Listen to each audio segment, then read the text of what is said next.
ఈ ఎన్న బొబ్బట్లు ఇలా చేసుకోండి. చాలా టేస్టీగా ఉంటది. ఈ పండుగకు ట్రై చేయండి.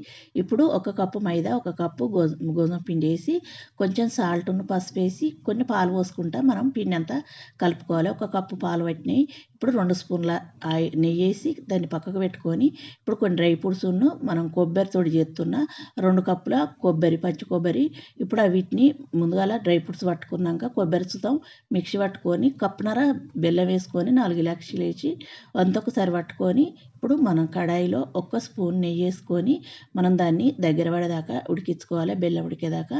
ఇప్పుడు చల్లారినాక వీటిని ఉండలు చేసుకొని పక్కకు పెట్టుకొని, ఇప్పుడు మనం కొంచెం కొంచెం పిండి ముద్ద తీసుకొని గోధుమ పిండిది అందులో స్టఫింగ్ పెట్టుకొని మనం అట్లా బొబ్బట్టు చేసుకున్నాండి.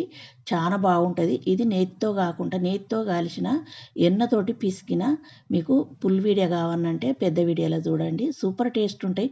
తప్పక ట్రై చేయండి. నచ్చిందంటే లైక్ చేయండి, షేర్ చేయండి,